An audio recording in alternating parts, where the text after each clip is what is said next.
Selamat siang sahabat-sahabat Merkuri, sahabat YouTube. Senang bisa hadir kembali. Kita di perbincangan di Lintas Kota, di program Lintas Kota. Kebetulan saya dapat dikunjungi oleh tamu luar biasa. Ini bukan orang kaleng-kaleng gitu ya. Iya. Karena nggak pernah di dalam kaleng. Nggak muat. Oke, baik. Kabar baik untuk teman-teman, sahabat-sahabat UMKM-nya Rumah UMKM 96, karena yang hadir di siang hari ini itu staf ahli ya? Staf khusus ya, dari Kementerian Tenaga Kerja. Namanya sudah nggak asing lagi, Mbak Dita Indasari, SHMH. Mbak Dita, selamat datang di Merkuri. Matur nuwun sudah meluangkan waktu. Selamat pagi. Ya, sibuk ya? Lumayan. Lumayan ya. Oke. Kapan datang di Surabaya, Mbak?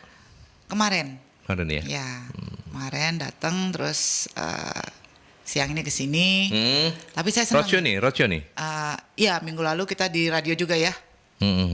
Jadi saya senang ini radio namanya Merkuri. Iya. Merkuri itu kan sebenarnya bahan toksik ya. Tapi ternyata radio ini fokus di UMKM. Iya. Jadi sebenarnya dia toksik tapi dalam arti yang bagus. Kita mau menembus dosa kali ya. Oh gitu Karena ya? namanya toksik, kerjaannya jadi berbuat yang baik-baik supaya imbang di mata Tuhan. Boleh. Iya. Oke, Mbak Dita, cerita singkat bahwa memang benar tadi yang disampaikan sangat inline dengan apa yang sekarang jadi salah satu konsentrasinya. Ini kementerian ya, iya. Konsentrasinya untuk membantu teman-teman UMKM ya, iya. dalam bentuk berbagai pelatihan ya, setahu saya ya. Nah nanti mungkin boleh bisa diceritakan, tapi izinkan saya untuk menyampaikan bahwa ya Merkuri memang menginisiasi lahirnya Rumah UMKM 96. Rumah UMKM 96. Rumah UMKM 96. Kenapa 96? Karena frekuensi kami 96. Oh, oke. Iya. Oke. Terlebih itu kalau 69 kan nggak elok. Iya, jangan. Lain soal itu. Dan itu yang kemudian kita lakukan adalah kami mencoba untuk menaik kelaskan teman-teman UMKM di Surabaya sementara ini melalui pelatihan-pelatihan gratis. Kemudian juga mereka kita undang untuk menawarkan produk-produk mereka secara gratis juga di Merkuri dan mereka juga kita ikutkan ketika ada Surabaya Great Expo. Kami punya kesempatan untuk berjejaring, dapat booth kosong, kita sediakan untuk mereka bergantian, secara bergantian, kurang lebihnya kayak gitu. Nah sekarang saya ingin tahu, teman-teman juga ingin tahu, kalau di kementerian sendiri sejauh ini apa-apa saja konsentrasi untuk UMKM. Jadi memang 97% ekonomi kita ini sifatnya informal. Informal itu disitulah usaha mikro, kecil dan kadang-kadang usaha mikro kecil dan mengecil. Gitu. Jadi bukan usaha mikro kecil menengah itu, mengecil gitu. Karena dia tambah kecil gitu karena kurang dirawat ya. Iya. Nah, sebenarnya dengan Jepang hampir sama. Jepang itu 95% ekonominya ditopang UMKM. Iya, karena kita kan consumption driven-nya cukup tinggi ya. Makanya sebenarnya peluang besar ya Mbak ya kira-kira ya. Tapi Jepang berkembang karena UMKM-nya menjadi basis dari supply chain untuk industri besar. Jadi raw materialnya dari UMKM, bahan setengah jadinya dari UMKM, bahan jadinya juga dari UMKM, tenaganya UMKM. Dia penopang supply chain bagi industri besar. Kalau UMKM kita sedikit sekali yang menjadi bagian dari rantai produksi besar. Jadi produksinya kecil, untuk diri sendiri terbatas tanpa ada market yang yang permanen gitu. Tapi jumlahnya besar. Pendapatannya kira-kira 1 juta sebulan, 1,5 juta. Padahal UMK Surabaya ini 4,5 sejuta. Jadi ada gap besar sekali. Nah, karena itu ditambah juga korban-korban PHK perusahaan biasanya kemudian harus banting setir, uang pesangon yang mereka pakai buat usaha. Jadi UMKM ini menjadi titik tolak yang bisa dalam situasi apapun menopang perekonomian. Nah masalahnya banyak orang bilang gini loh Mas Aldi, aku mau usaha tapi susah, kenapa? Nggak punya uang, nggak punya modal. Permodalan. Kok lama-lama saya nggak percaya.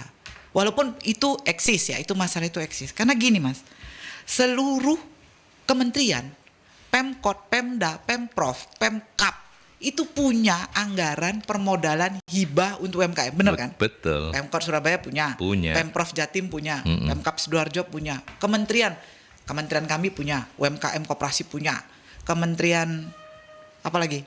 KKP punya, pendidikan punya. Semua kementerian punya kecuali Kementerian Pertahanan mungkin. Di BUMN malah ada rumah. BUMN banyak banget. Banyak banget. Per perusahaan itu punya CSR untuk UMKM. Jadi ini problemnya bukan kesulitan modal karena pemerintah nggak intervensi. Ini kesulitan modal karena kurang informasi. Nah, tinggal dan bagaimana, kompetensi kali ya, Mbak ya. Dan kompetensi untuk mengakses itu. Karena itu kan kalau tahu sendiri program pemerintah kan, persyaratannya rodok berat, berkasnya banyak. Nah, itu kan harus ada yang mengguidance mereka. Nah, ini kurang informasi sama kurang gimana ya cara mengakses itu. Jadi kalau saya kurang modal itu sebenarnya sangat bisa diatasi. Sangat bisa. Kemnaker saja itu kita punya 5.000 paket bantuan. Oh iya? Iya. Per tahun? Iya, per tahun. Itu banyak. Banyak. Jadi kalau misalnya itu baru Kemnaker yang anggarannya itu termasuk kementerian kelas B. Ya kalau yang BUMN yang kelas A, perhubungan itu pasti lebih gede lagi. Nah, belum lagi Pemkot ya yang tentu gede. Pemkot Jakarta itu kan besar. Pemda Jakarta itu. Anggarannya 80 T sendiri. Jadi pasti punya banyak. Nah, ini tinggal bagaimana keberadaan kayak Mercury inilah mentoksik masyarakat, kasih tahu bahwa nanti ya ada anggaran sekian di kementerian ini, undang aja bagaimana cara mengaksesnya, undang Pemkot atau Pemprov, cara mengaksesnya gini detail, mengajukan ke sini pertanyaannya ini, nomor HP-nya ini, WhatsApp-nya ini, kalau mau nanya ke sini, itu orang perlu. Ya, Mbak Dita, pengalaman kami juga bersama teman-teman di tataran implementatif ya. Kita juga secara reguler mengundang seluruh stakeholder yang terlibat di UMKM di Surabaya ini, termasuk ada Pak Lurah, Pak Camat, gitu ya, teman-teman dari BSI UMKM Center, semuanya yang terlibat itu. Dan satu di antaranya yang sempat menggelitik saya mumpung ini ketemu sama pakarnya gitu ya. Itu kan persoalannya ternyata bukan cuma mengakses ya, tetapi mereka itu kalau dikasih modal, ini ceritanya Pak Lurah itu kalau dikasih modal, ya sudah seperti dia mendapatkan durian runtuh gitu, nggak dipakai kulaan, kulaan ngerti ya Mbak ya? Ya, ngerti. Nggak dipakai kulaan, nggak dipakai dagang, begitu uangnya habis ditanya sama Pak Lurahnya, loh apa kesulitannya kok nggak jualan, nggak ada uangnya Pak Lurah. Uangnya pakai buat bayar listrik, atau masuk tahun ajaran baru, bagi yang nggak dapat zonasi kan harus bayar swasta, bayar les anaknya, beli uang seragam habis, bayar kontrakan, bayar cicilan motor habis. Nah, jadi kalau problemnya adalah kurang modal, itu berarti masih tanda tanya besar, benar nggak nih kurang modal? Jangan-jangan emang nggak konsisten aja. Betul. Karena juga begini Mbak, pengalaman kami ya, banyak di antara kita tahu 2 tahun lebih kita dihajar COVID begitu ya. Banyak orang yang kemudian kehilangan pekerjaan, yang suaminya kemudian dari bekerja menjadi tidak bekerja, membuat kemudian mak-maknya ini yang harus berpikir karena mencari pekerjaan di umur suami mereka itu agak susah. Jadi the power of kepepet itu membuat mereka jadi belum Iya, jadi memang karena basic needs sehari-hari juga belum terpenuhi. Sehingga begitu ada anggaran 20 juta, 10 juta dari pemerintah. KUR itu kan luar biasa sebenarnya Mbak ya, sudah nggak kurang pemerintah kita. Itu agresif memang KUR itu kampanyenya ya, BUMN cukup agresif. Nah tapi ini kalau KUR kan kudu bayar karena itu utang. Kalau dari pemerintah kan hibah, nggak usah bayar. Jadi kalau hibah ya berarti misalnya dia tidak menggunakan itu atau menggunakan tapi nggak tepat peruntukannya, kan memang risikonya juga nggak besar. Juga masyarakat kepepet karena harga-harga barang sekarang mahal, sekolah mahal. Jadi mau ya salah sekali. Tapi kalau misalnya kita kaitkan dengan keluhan tidak punya modal, pemerintah nggak kasih modal, itu nggak benar. Ya sudah, tinggal bagaimana memberi modal tapi tepat sasaran, menguji. Nah, makanya kita kemudian ketika memberikan bantuan paket modal hibah itu untuk UMKM, maka persyaratannya memang rada berat. Persyaratan rada panjang. Supaya memang tepat sasaran dipakai untuk untuk usaha. Selama ini kalau boleh tahu Mbak Dita di Kementerian Tenaga Kerja sendiri itu anggaran yang itu terserap dengan sampai habis? atau masih kesulitan karena memang mungkin kendala akses dan lain sebagainya? Gimana, kesulitan. Mbak? Oh gitu ya? Iya, apalagi kita kan pakai sistem online. Supaya nggak ada tatap muka. Kalau tatap muka kan nanti titip-titip gitu ya. Jadi online. Nah, masyarakat kita ini kalau sudah online kan agak masih banyak yang gagap gitu ya. Kadang HP nggak mensupport. Terus kalau HP mensupport wifi-nya nggak ada. Biar pet gitu. Nah, jadi mereka juga gugup mengklik-klik, salah klik, menginput, mengupload, men-scan itu ya kalau untuk usia STW gitu ya, setengah tua itu agak susah gitu anak-anak. Jadi di satu sisi memang akuntabilitas dikedepankan, tapi sisi lain masyarakat kelas bawah menengah itu jadi susah mengoperasikan itu. Biasanya kan proposalnya fisik tuh, Mas. Betul. Proposal untuk ikan hias. Proposal peternakan bebek gitu, fisik. Sekarang nggak boleh. Begitu di onlinein semua, agak gagap-gagap juga mereka harus upload, misalnya itu dalam bentuk koperasi atau itu dalam bentuk perkumpulan kelompok, itu harus upload tanda tangan rekomendasi Pak Lurah, Pak Kades, itu harus diupload. Yang tadinya fisik segebok begini. Nah itu teman-teman agak ada masalah di situ. Jadi akses itu juga pemerintah harus fleksibel terus ya. Mana yang memang apakah ini mau di online kan semua dengan resiko misalnya keterserapannya tidak sesuai harapan gitu ya.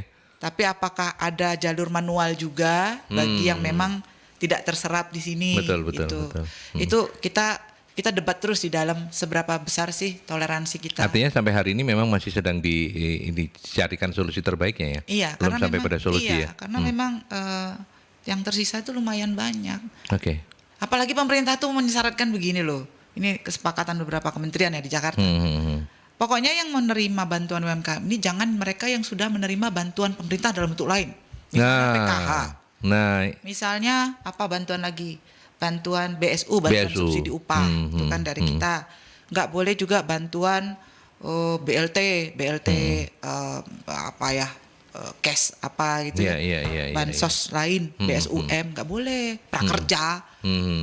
Jadi ya semakin terseleksi kan. Iya betul. Nah itu juga itu bukan aturan Kemnaker, itu aturan dari Kementerian Keuangan. Nah jadi segmennya juga menjadi lebih spesifik. Nah itu juga tantangan sendiri. Iya. Supaya tidak ada double subsidi gitulah. Maksudnya sih baik. Maksudnya baik supaya distribusinya lebih merata, lebih banyak kok orang terjangkau gitu. Cuman kan kita nerima BSU hari ini 600.000. Nah, habis langsung nanti sore itu udah habis ya. Beli beras, beli bayar cicilan. Nah, terus kalau kita nggak boleh ikut lagi bantuan lainnya 2 bulan lagi, kasihan juga ya. Iya sih, betul. Sebetulnya iya. Setahun lagi, kasihan juga sih. Betul. Jadi gimana ya? Tolong diberi solusi buat ini. Ya nanti kita akan bahas berikutnya karena ini sebenarnya solusinya sudah ada sih di Mbak Dita ya. Kalau saya sih cuma tinggal nanya-nanya. Tapi kita break dulu ya Mbak ya. Kita ke iklan dulu kalau begitu. Saya mau out of topic sedikit lah. Pingin dengar ceritanya bagaimana figur yang satu ini dulu ketika masih di lapangan ya. Boleh ya cerita-cerita soal itu dikit aja. Ya kan? Biar mereka-mereka yang tidak menangi, tidak di eranya Mbak Dita bisa tahu bagaimana kemudian kesungguhannya bersama Mas Budiman Sujatmiko dan teman-teman yang lain untuk menjadi aktivis. Apa Mbak yang dulu pertama kali membuat dirimu itu terpanggil untuk menjadi aktivis? Apakah memang lahir dari keluarga yang semuanya itu istilahnya itu memang politisi gitu? Ya gitu, atau mungkin memang orang yang nggak bisa ngelihat orang lain itu tidak adilkan gitu? Ya, atau gimana? Dita muda itu seperti apa sih? Bapak saya justru dari Partai Golkar, partainya penguasa kan waktu itu, partainya Orde Baru. Oke. Jadi tidak ada. Tapi kalau politisi iya ya, keluarga ya, dari Bapak ya. Oke. Tapi politisi yang konservatif lah. Konservatif. Mendukung rejim Orde Baru lah. Oke. Ya, jadi kita kan nggak kaget waktu itu. Bapak saya kaget lah. Kaget lah ya. Kok Dita kayak begini? Iya, apa saya salah didik gitu ya, saya salah asum gitu, sempat ada pertanyaan gitu. Iya. Nah, jadi sebenarnya karena saya lama sama buruh ya, kaum pekerja, jadi hidup bersama mereka, tinggal bersama mereka. Jadi dari proses aktivis zaman dulu ini kan lebih total ya, jauh. Jadi kalau mau bersama buruh, ya kalian harus tinggal bersama buruh, ya kita tinggal bersama buruh, tinggal bersama petani, tinggal beneran, bukan sekedar baca tentang mereka, tapi hidup bersama mereka. Nah dari proses itu kan empati terbangun, solidaritas, kemanusiaan dan sebagainya. Nah, itu pertama yang menguatkan tuh itu sebenarnya. Jadi ini ada orang-orang miskin diperlakukan tidak adil, dan mereka harus hidup, mereka juga punya anak, anaknya harus sehat. Hal-hal yang mendasar ya, rasa kemanusiaan lah kalau sekarang kita bilang. Itu yang motivasi awal. Baru kemudian kita ketemu teman yang salah dan baca buku yang salah, gitu. Teman yang salah teman yang salah pergaulan lah. Jadi bertemu dengan teman-teman aktivis yang juga diskusi tentang berbagai pemikiran dari mulai Karl Marx yang kiri sampai tengah sampai kanan. Sampai para filsuf dan sebagainya ya. Baca puisinya Rendra. Itu jadi bertemulah antara hati dengan pikiran. Ketemu itu powerful hasilnya, kuat itu. Berorganisasi. Nah, ini pemerintahnya harus disingkirkan atau diganti. Kalau begini terus orang miskin nggak bisa ngomong, nggak bisa menyatakan kemiskinannya, nggak bisa ada perubahan. Makanya kita demo, terus demo. Kalau saya karena di buruh, di pekerja ya demonya kenaikan upah, kebebasan berserikat. Tentara menjawab dengan, wah pokoknya organisasi buruh adalah subjek pengawasan Bakorstanas. Waktu itu nggak ada Bakorstanas ya, Badan Koordinasi Strategis. Tentara. Kalau di sini itu dulu di Wonocolo, Bakorstanasda, bener nggak? Betul. Nah itulah, saya demo berkali-kali, ketangkep berkali-kali. Waktu itu ada masa Pak Imam Utomo, akhirnya sudah ketangkap berkali-kali, dilepasin dalam 3 kali 24 jam. Lama-lama kok ini demo terus ya? Kok nggak berhenti-berhenti ya? Ditangkap beneran, ditangkap, dikenakan pasal pidana. Hatsai Artikelen dulu itu, penghinaan terhadap presiden lah gitu kira-kira. Lalu diubah menjadi subversif setelah peristiwa 27 Juli.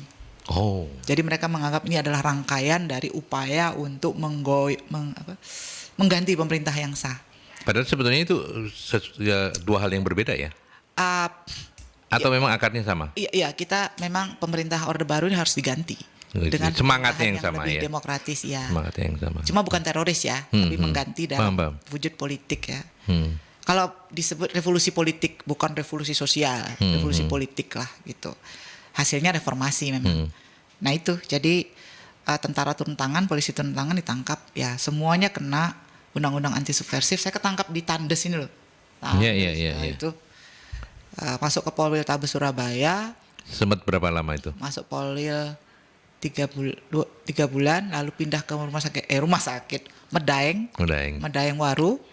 Itu setahun, lalu Medaeng kebakaran sebagai tahanan politik ya.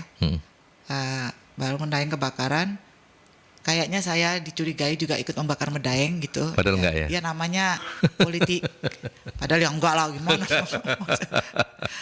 Iseng banget sih. Terus kita dipindah ke rumah sakit LP Wanita Sukun Malang. Itu 1 tahun setengah, 1 tahun 2 bulan. Lalu pindah lagi ke LP Wanita Tangerang.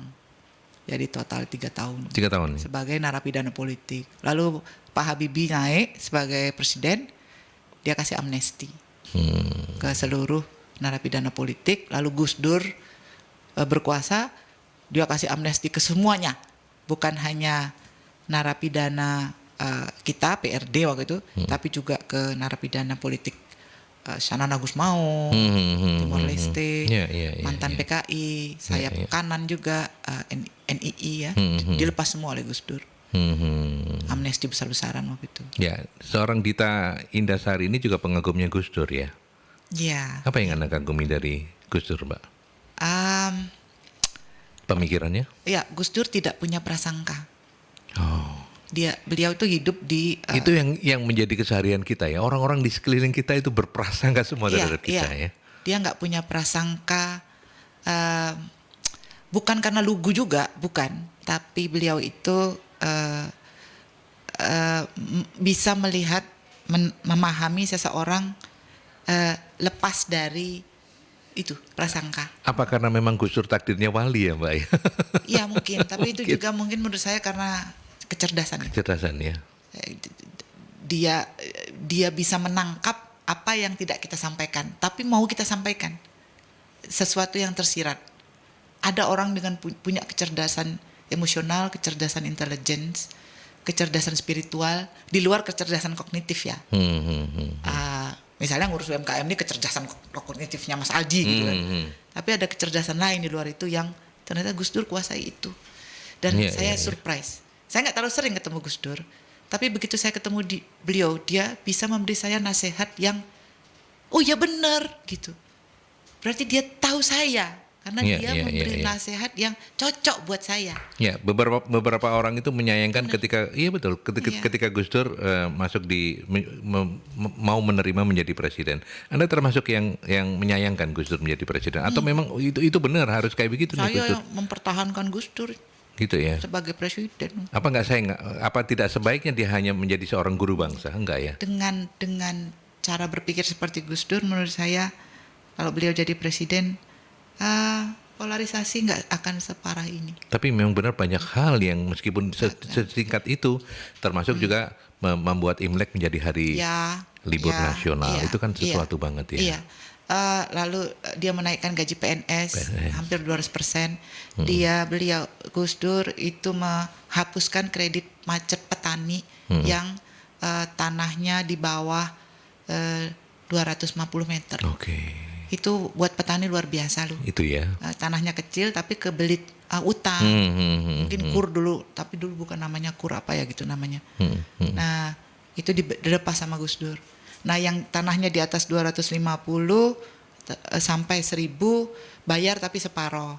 Nah, yang di atas itu lagi bayar full. Jadi dia kasih grade. Kan keadilan ya. Keadilan itu kan bukan sama rata sama rasa ya, tapi seseorang diberi beban sesuai kemampuan.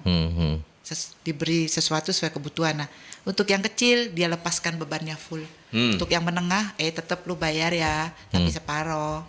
Untuk yang di atas bayar penuh. Itu proporsional itu. Oke. Sebelum ke iklan saya mau nanya satu lagi. Mohon dijawab. Dengan track record yang seperti itu, dengan visi kekaguman pada seorang Gus Dur, nyalek juga kan? Iya. Nah, apa sih yang Dita mau perjuangkan dengan segala dengan predikat yang disandang Mbak Dita sampai hari ini? Sebenarnya apa yang paling menarik dari keinginan Mbak Dita untuk nyalek? Saya suka mengurus manusia. Gitu ya? Ya, saya suka mengurus manusia. Apakah itu pendidikannya, itu pelatihannya, peningkatan SDM, saya suka tuh.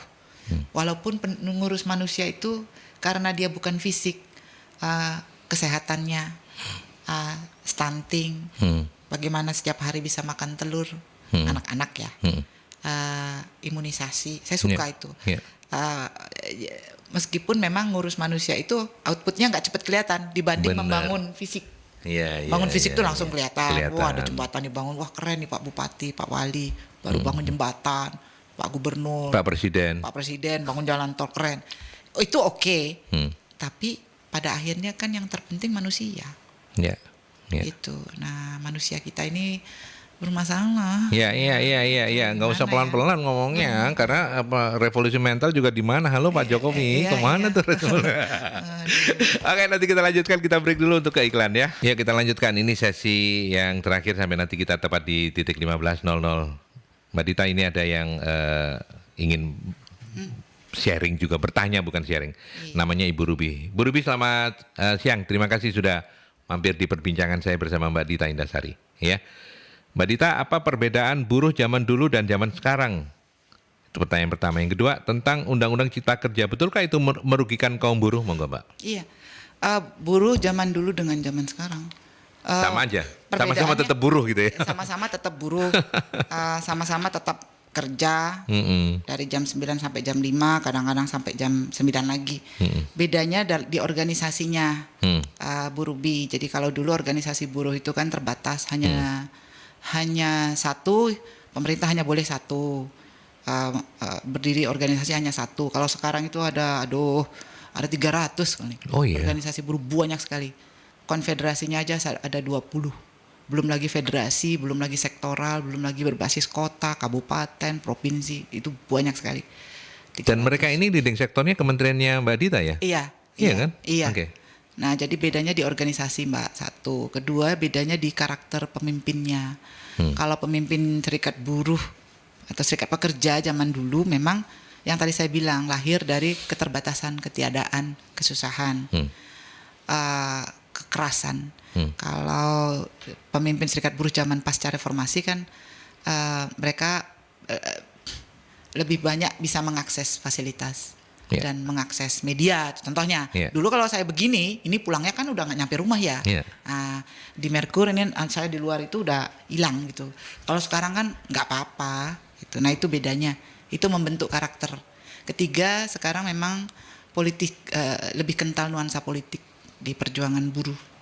Politik partisan. Beda ya dengan di zamannya Mbak Dita memfasilitasi teman-teman buruh ya. Kalau kita dulu politik, tapi politiknya memang anti pemerintah. Anti pemerintah. Kalau sekarang politiknya partisan. Partisan di dalam serikat buruh itu kental. Jadi nggak salah ketika beberapa orang bilang maju tak gentar membela yang bayar itu ya. Enggak semua loh teman. Enggak semua teman serikat buruh begitu. Ada yang masih ya kan benar. Ada toh Mbak. Mungkin ada, mungkin saya nggak berani bilang ada, mungkin ada. Yang membela yang benar ada, yang membela yang bayar ada. Nah itu tinggal pimpinannya mengarahkan. Ada hal-hal yang nggak boleh kita melewati batas kan. Itu. Ya, oke. Kalau soal Undang-Undang Cipta Kerja, mestinya sih sudah banyak ya Mbak Dita juga. Saya nonton banyak di wawancara juga soal itu. Tapi mungkin Bu Ruby pengen tahu, halo perkembangannya seperti apa gitu ya? Kami memang Bu Ruby kami dimarahin banyak orang soal undang-undang itu. Pemerintah diomelin, di demo, wah udahlah. Tapi seperti semua hal di dunia ini semuanya kan nggak mungkin 100% buruk, 100% baik. Betul. Memang yang buruk ada. Yang baik juga ada. Misalnya kalau ini terkait UMKM ya, karena Merkuri ini kan UMKM. Jadi untuk UMKM kita kasih fleksibilitas luar biasa di Undang-Undang Cipta Kerja. Pertama upah minimum. Upah minimum untuk UMKM adalah sesuai kesepakatan. Jadi tidak harus menggunakan upah minimum kota yang 4,5. Bayangkan kalau UMKM tadi itu yang dibina oleh Merkuri, lalu harus bayar pekerjanya 4,5 juta sebulan, kan langsung kolaps. Nah itu jadi sesuai kesepakatan boleh sah, tidak akan dipersoalkan, tidak boleh dipersoalkan. Lalu positifnya adalah UMKM itu untuk batas nilai modalnya dinaikkan menjadi 5 miliar kalau saya nggak salah.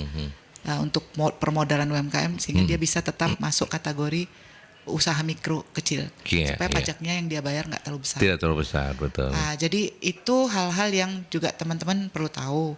Ketiga, sekarang gini Mbak, kalau kita putus kontrak, misalnya nih Mas Aldi dikontrak sama Merkur, kontrak ya, terlalu bulan Desember selesai kontraknya.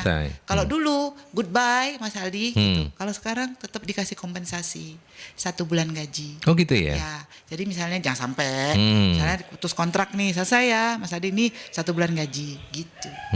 Kalau kerjanya lebih dari 3 tahun bisa di atas 1 bulan gaji. Artinya kalau bagi mereka-mereka yang dulu kemudian, nggak ada itu. Ya dulu nggak ada betul. Bagi mereka-mereka yang kemudian masih mempertanyakan, termasuk teman-teman buruh ya, mempertanyakan Undang-Undang Cipta Kerja, menurut versinya Mbak Indah, lebih karena mereka memang tidak atau kurang memahami esensi dari keseluruhan aturannya atau seperti apa Mbak? Ya biasanya kan hal-hal yang buruk itu menutupi yang baik gitu. Jadi hal-hal yang baik itu yang buruk bersuara lebih lantang daripada yang baik-baik gitu ya. Bukan hal-hal yang nggak dianggap merugikan lah ya. Buruk bagi mereka di undang-undang itu menutupi hal-hal yang positif gitu. Jadi pesangon dikurangi, memang pesangon dikurangi karena kegedean. Jadi pesangon yang tadinya 29 kali gaji menjadi maksimal 17. Dikurangi. Itu betul. Tapi di sisi lain kompensasi kita berikan yang tadi Yang tadi itu ya. Yang tadi nggak ada itu kita berikan gitu. Nah, tapi yang diangkat yang ini kan, fokusnya di pesangonnya kurang gitu. Sekarang begini, kalau pesangonnya terlalu besar, justru pengusaha jadi takut mempekerjakan pekerja tetap. Udahlah nggak usah jadi tetap lah. Udah kontrak aja semua atau outsource. PKWT terus gitu ya. PKWT aja terus. Nanti kita kena pesangon gede loh. 17 kali gaji, 28 kali gaji. Nah, itu kan merugikan teman-teman juga. Iya sih, betul. Iya, padahal kan long life employment tuh kita seneng ya. Iya. Kita kayak di Jepang gitu loh. Nah, itu sisi yang kadang-kadang bukan kadang-kadang ya emang nggak terangkat aja, nggak diangkat aja sama teman-teman. Gitu. Jadi kelihatannya yang buruk semua. Tapi memang ya narasi yang terbangun seperti itu, dan bad news is good news kan. Jadi ya itu. Jadi terus kemudian membesar gitu ya. Ya. Oke, Mbak kalau soal TikTok gimana Mbak komentarnya? Mungkin ini bukan di ranahnya. Ya TikTok yang dilarang untuk jadi tempat jualan online itu karena banyak yang impor. Ternyata itu bukan UMKM, tapi kan debatable itu Mas Yan. Kalau Mbak Ina melihat itu seperti apa? Jadi kalau saya lihat, saya bicara dengan beberapa marketplace ya soal itu. Memang di algoritmanya TikTok itu ada semacam shadow ban. Shadow ban. Jadi mereka memang untuk produk-produk tertentu itu memang blastingnya dikuatkan, tapi untuk produk-produk tertentu sengaja yang lain di-keep. Nah itu ketahuan karena memang ada juga yang mengeluh, kok produk saya beberapa jenis produk yang tidak impor itu mengalami tidak booming gitu loh seperti produk yang impor. Itu shadow ban, itu dicurigai justru oleh beberapa marketplace yang ya nanti saya bisa sebut tapi nanti. Itu yang pertama. Kedua, tapi sisi lain memang nggak bisa juga menghalangi, emang pasti susah membendung teknologi ya. Iya, eranya digital sekarang memang nggak mungkin juga. Iya, karena orang juga jualan di Facebook. Apalagi kalau semangatnya untuk ngajak orang datang ke toko offline lagi ya itu omong kosong. Jadi menurut saya begini, karena Pak Jokowi juga udah memutuskan. Tapi saya tadi buka TikTok juga masih banyak sih. Iya. Saya masih lihat masih banyak. Iya. Ini nanti coba kita tanya Kominfo sekonsisten apa ini diterapkan. Apakah mungkin Kominfo mau fokus pada produk dalam negeri? Jadi yang produk dalam negeri ini boleh masih diizinkan gitu ya. Boleh. Tapi produk impor tar dulu. Satu. Kedua, kalau begitu berarti harus ada regulasi yang membuat bea masuk impor lebih tinggi. Supaya produk impor itu kemudian harganya bisa lebih mahal. Sehingga dia nggak bersaing sama produk dalam negeri. Jadi makanya membanning TikTok itu kalau tidak diikuti dengan, itu nggak satu solusi tunggal. Dia harus juga lihat pajak impor itu setinggi apa sih untuk barang-barang konsumsi ya, bukan untuk barang-barang modal atau produksi itu penting. Tapi barang-barang konsumsi kayak begini, apakah seingat saya di atas $100 itu memang harganya pajaknya dinaikkan oleh Kemenq. Itu untuk memprotek industri. Karena memang selama ini loss di pajak ya. Kita punya potensi pendapatan negara dari pajak itu belum tergali dengan baik. Jadi memang item dasarnya murah, item basicnya. Tapi karena biaya impornya mahal, dia jadi mahal di tangan konsumen. Itu strategi juga kan? Ketimbang hanya menghalangi TikTok gitu ya, proses digitalisasi. Toh orang juga jualan kok di Twitter, orang jualan juga di Facebook, live Facebook bisa kan, live Instagram bisa, masih bisa. Iya, masa dilarang? Iya, jadi ya kesannya. Maaf ya Pak Jokowi, Bapak sangat Pak Jokowi sangat pro UMKM, memang berarti beliau sangat pro. Cuma memang selalulah ada sisi-sisi lain yang iyalah ya, selalu nggak mungkin bisa. Semua kebijakan nggak akan pernah bisa memuaskan semua pihak lah ya. Pasti ada yang. Mbak, kita sudah di bagian akhir, tapi saya sudah sounding ngobrol-ngobrol santai kita ini ke teman-teman pelaku UMKM. Karena itu saya supaya nanti nggak ditagih-tagih soal meningkatkan kompetensi, apa sih yang bisa Mbak Dita sampaikan? Teman-teman UMKM ini kan sangat butuh dibantu ya, terutama juga Mercury sudah melakukan, tetapi kan kalau misalnya stakeholder yang lain membantu untuk meningkatkan kompetensi mereka supaya mereka bisa naik kelas kan oke. Kalau dari kementeriannya Mbak Dita, kita mulai tahun depan yuk. Kita mulai tahun depan ya, karena gitu itu ya? Oktober. Tapi ini didengerin, direkam loh Mbak ya. Iya, serius. Kita mulai tahun depan. Karena memang pemerintah tutup anggaran tuh November dan ini sudah mayoritas sudah terserap ya, terdistribusi. Kita mulai tahun depan teman-teman Mercury itu bisa kasih ke kita beberapa list dunia UMKM yang bisa kita bantu, atau memang pengusaha pemula, orang pemula yang ingin mulai. Tapi garansinya memang dari teman-teman. Artinya kan orang itu kan kelihatan selama ini. Iya betul, ya. Track record, rekam jejaknya kami yang tahu gitu, dan itu diinikan. Dan itu harus per kelompok. Ini dia pemerintah, ya harus per kelompok. Satu kelompok 10. Oh, nggak bisa perorangan ya, tetap kelompok ya. Nanti kalau kelompok ini sudah sudah menghasilkan, per orang per orangnya bisa. Per kelompok tuh 20 juta, per orang nanti 15 juta. Oke. Jadi setelah mentas gitu loh. Nah, itu bisa. Selama berapa lama itu, Mbak? Apanya?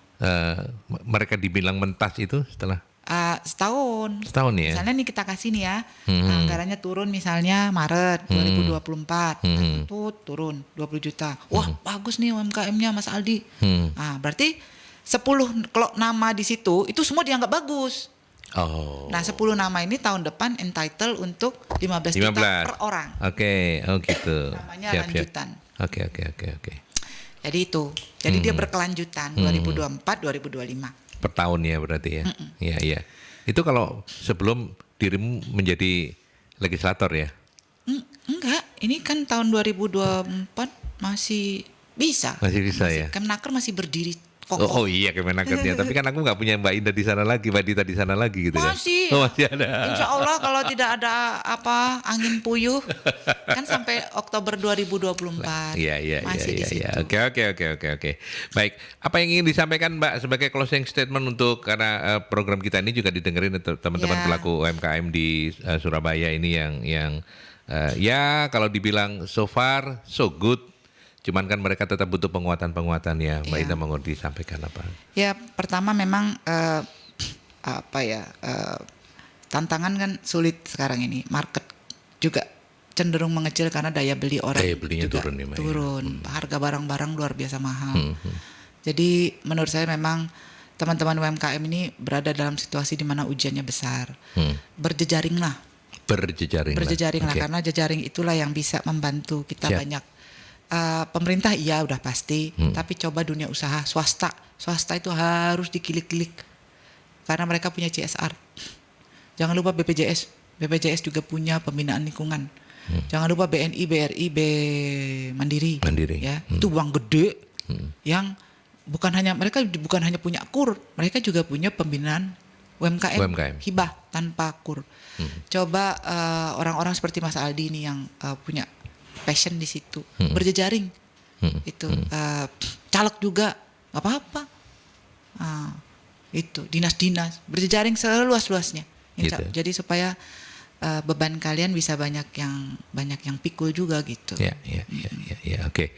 Kami sudah ada di track yang benar, Mbak Dita. Cuman mudah-mudahan lebih bersemangat kalau nanti kita punya sahabat baru namanya Dita Indasari untuk bersama-sama maju bagi teman-teman UMKM ya. Terima kasih banyak waktunya. Sama-sama. Mohon maaf kalau ada yang kurang-kurang. Sehat terus Mbak Dita, sukses untuk semuanya ke depan. Oke. Assalamualaikum. Waalaikumsalam. Sahabat Merkuri, sampai di sini saya Aldi, pamit dari Lintas Kota dan saya sudah berbincang dengan Mbak Dita Indasari, staf khusus dari Kementerian Tenaga Kerja Kemenaker, dan terima kasih juga untuk Anda yang sudah mengikuti program ini. Sampai ketemu dalam kesempatan yang lain dengan dialog yang berbeda. Sampai jumpa.